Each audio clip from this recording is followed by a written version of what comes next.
Hello everyone, welcome back to my channel Priyanka lifestyle. তোমরা সবাই কেমন আছো? আশা করি সবাই ভালো আছো। তো দেখো, আজকে আমি বাড়িতে কি রান্না করব তোমাদের কাছে সেটাই আজকে শেয়ার করব।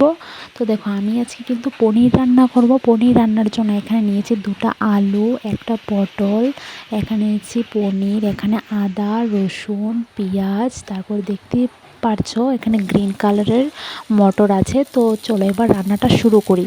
তো দেখো, আমি কিন্তু প্রথমে একটা কড়াই বসিয়ে দিয়ে আমি কড়াইয়ের মধ্যে সরষের তেল দিয়ে হালকা করে কিন্তু আলুগুলো ভেজে নেব। এত লাল করব না, একটু হলুদ দিয়ে কিন্তু আমি আলুগুলো ভেজে নেব। তো দেখো, আমার কিন্তু এখানে আলুগুলো ভাজা হয়ে গেছে। এখন আমি ভাজবো পনিরগুলো। তো পনিরগুলো কিন্তু আমি একটু লাল লাল করেই ভাজবো। তো পনির ভাজার জন্য আমি প্রথমে আরেকটু তেল দিয়ে দিয়েছি হলুদ দিয়ে এবার পনিরটি ভেজে নেব।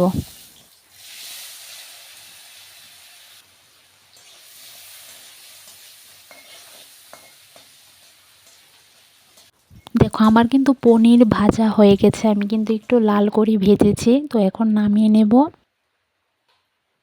এবার পটলটা ভেজে নেব।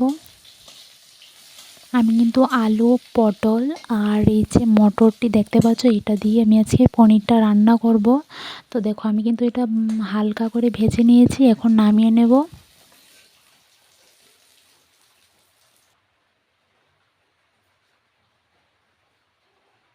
আর একটু তেল দিয়ে দিয়েছি, তেল দিয়ে কিন্তু আমি দুটো শুকনো লঙ্কা ভেঙে দিয়ে দিয়েছি, ঠিক আছে। তো আমি শুকনো লঙ্কাগুলো একটু ভেজে নেব, একটু কালো কালো করে ভেজে নিয়েছি। এখন দেখো দিয়ে দিয়েছি পেঁয়াজ। তো পেঁয়াজটা আমি হালকা করে ভেজে নেব।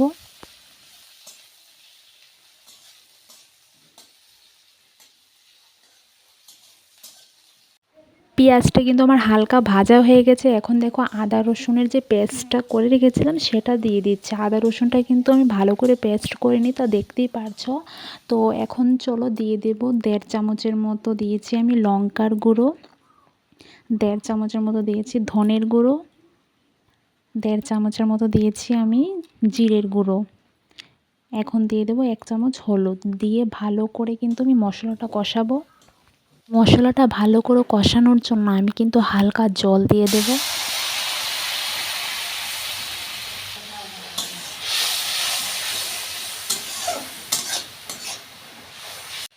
দিয়ে দিয়েছি একটা তেজপাতা।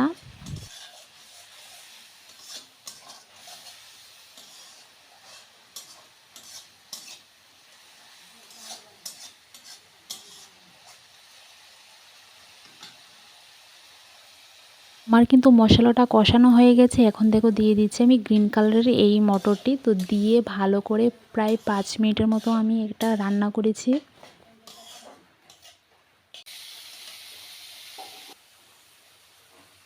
তারপর দিয়ে এখান থেকে ভেজে রেখেছিলাম আমি আলু, পটল, পনির সবগুলো কিন্তু আমি দিয়ে দিয়েছি এখন। তো দিয়ে এটাকেও ভালো করে প্রায় 5 মিনিটের মতো আমি এটাকে রান্না করেছি। তারপরে কিন্তু আমি জলটা দিয়েছি।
আমার কিন্তু রান্না হয়ে গেছে, ঠিক আছে। এখন আমি এই গরম মশলাটা দিয়ে তরকারিটা নামিয়ে নেব। তো আজকের জন্য এতটুকুই, দেখা হচ্ছে আবার পরের ভিডিওতে। তো তোমাদের কাছে ভিডিওটা কীরকম লাগলো অবশ্যই কমেন্টে জানাবে। আর যারা আমার ভিডিওটা দেখছো তারা অবশ্যই একটা লাইক করে একটা কমেন্ট করে দিয়ে যাও, যাতে তোমাদের ভিডিওগুলো আমি দেখার সুযোগ পাই। ঠিক আছে, তো চলো আজকের জন্য এতটুকু, বাই।